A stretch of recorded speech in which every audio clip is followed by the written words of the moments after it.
of Beren and Lúthien.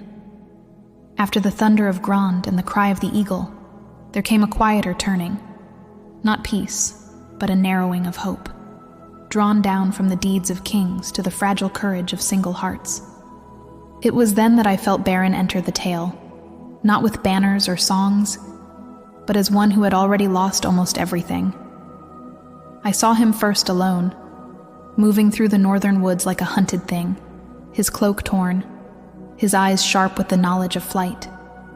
He was of the house of Beor, last of his line in Dorthonion, and the ruin of that land clung to him like smoke.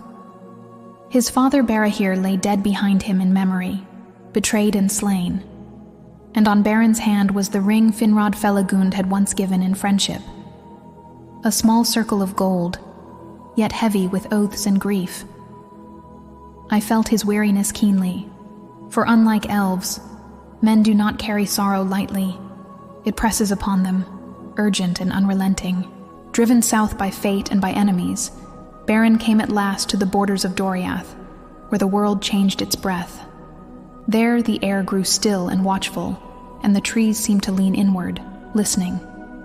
It was Melion's power that shaped that silence, though Beren did not know her name.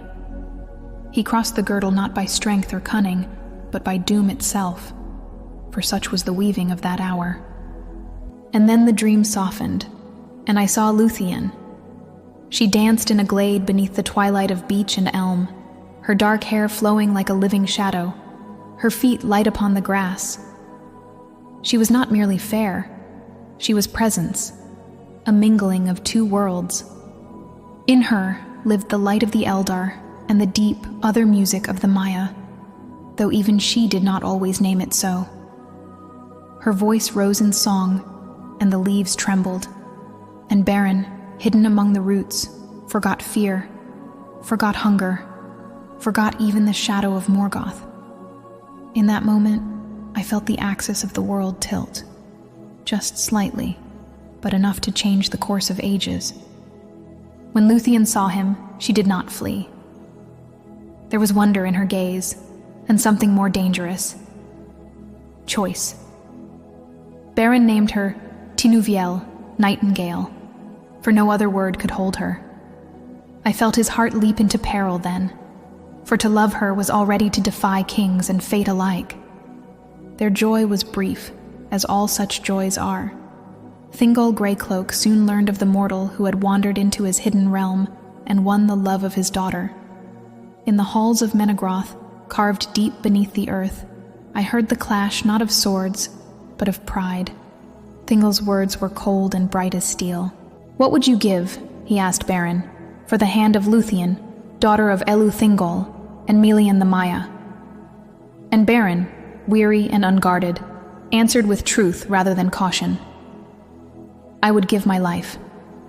Thingol laughed then, not with mirth, but with scorn sharpened by fear.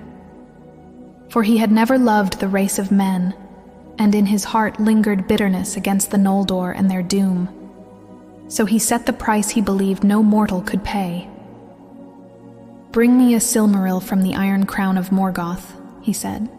In the dream, I felt Melion's silence, heavy and foreboding.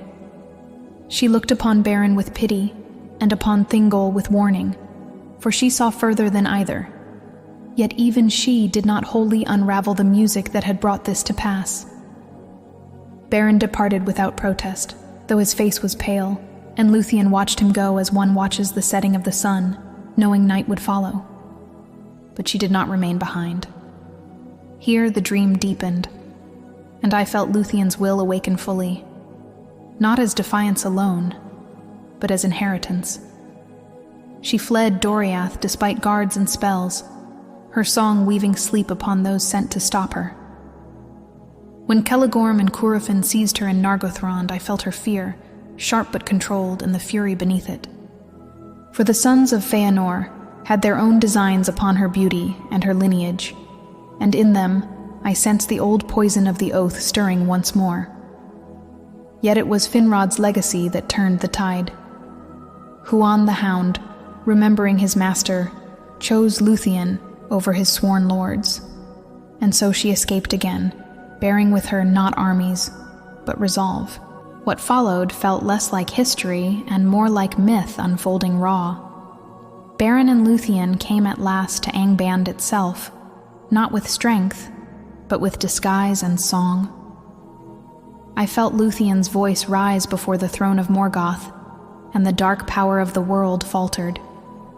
She sang of sleep, of weariness, of the first silence before the music began, and Morgoth fell from his seat into slumber, crown heavy upon his brow.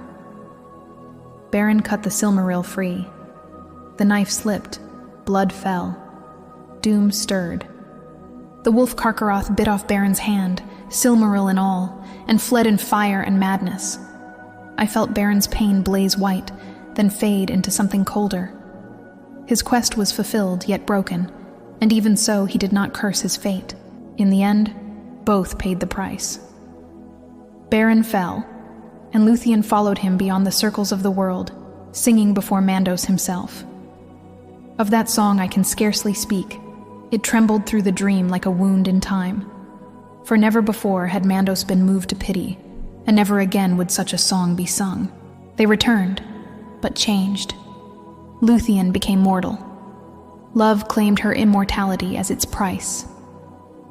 As the dream receded, I understood then what Fingolfin's fall had prepared the way for.